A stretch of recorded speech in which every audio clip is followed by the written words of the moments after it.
creatively speaking. So if we liken the creative act to an irrigation system bringing water out to our soul desert, what if debris is clogging up the pipes? What do we do then? Hi, I'm Dr. KP McKee, founder and executive director of the Spacious Place Creativity and Spirituality Center. As we go through today's practice, we would love to hear from you. Your questions, your comments, any ideas you will have, you can just enter them in the comment box on the device or your computer. And for today's practice, we just need a few simple supplies, some paper for kind of sketching and thinking, maybe a nicer quality of paper for your finished product, and some writing or drawing materials. And it's nice to have a pencil with a good eraser too. So, tough times, the seasons like we're in right now, can leave our souls feeling parched. And you may remember this particular guy, our spiritual couch potato, and that's what a CDF feels like. And this is the word CDF. It's a spiritual term for that time during our faith journey when we just feel parched. Our souls feel parched and dried out. We're listless, and our spiritual practices feel a whole lot more like chores for no reason than anything else. And so when we're in that kind of a place, we need some soul refreshment, and the creative act can help to bring that to us. But there are things that clog up those pipes, debris, if you will, that keeps us from getting the soul refreshment that we need when we're out in the desert just trying to make our way. So that kind of debris can take a lot of different forms, and today we're going to look at one of them. And those are lies about creativity that we've heard. Maybe we heard them when we were young enough that we assumed the authority figure or the person who represented God for us could tell us nothing but the truth. Sometimes it's in our pervasive culture that we're just drinking in and being in all the time. But we can debunk these lies, and then we can dispose of them by facing them head on and responding to them with our sense of truth. So here are some examples of the kinds of things that we may have heard about the creative act, and have it set up this way for a reason, and you'll understand that a little bit later. So I'm going to show these to you, and I've written them in gray because for today's practice, although gray is a wonderful color in a lot of ways, to make today it feels like kind of that lifelessness that these lies leave us with. So the first one is creating is kid stuff. Adults have more important things to do. Here's another one. Creating is girly, not for real men.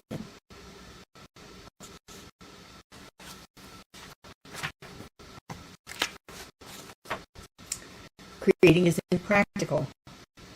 Adults live in the real world.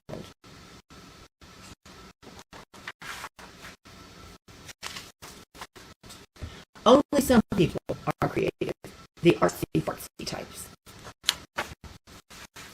And here's one that sadly comes sometimes from creativity teachers. There's only one correct way to create, and you got it wrong.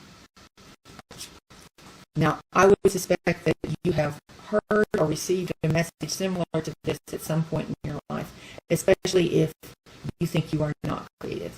But the reality is that we all are, and that we have opportunities every day to create in the way we prepare our meals, in the clothes that we decide to wear, in the way that we solve problems in our families, in our work, in our lives. So if we're feeling blocked, there are things we can do to get rid of these lies in our lives. And this is one activity that can help you do that. So you want to take a sheet of paper just like this and choose whichever one of these most fits what you are experiencing, or write your own. These were just some ideas just to get you started. And then after you've written it out, just go into it a little bit more deeply. What more does this mean? If I were to say something like, Creating is kid stuff. Adults have more important things to do. What are some words that also come up from that? It's a waste of time. It's pointless. It's infantile. And just list those things down on this side of the page. And then over here, we're going to explore your truth about your experience of creating. So this is the lie. This is your truth. So creating is kid stuff? Of course it is. It is for the child in us at every age. It is important to retain our childlike wonder. And there's a difference between being childish and being childlike.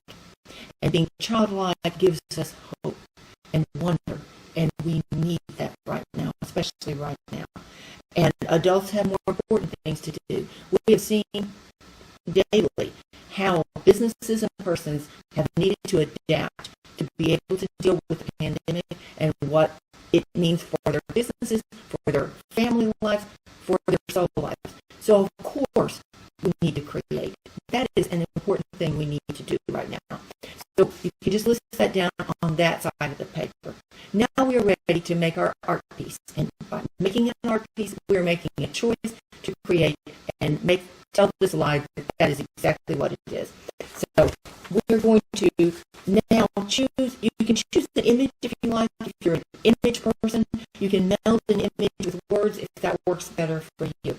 And then also choose some colors that feel like that lie to you. So I started with, and I've been this way so we can look at first one part and the other. So I chose that one to work with, and I drew myself a very simple clock with some very unhappy clock hands on it.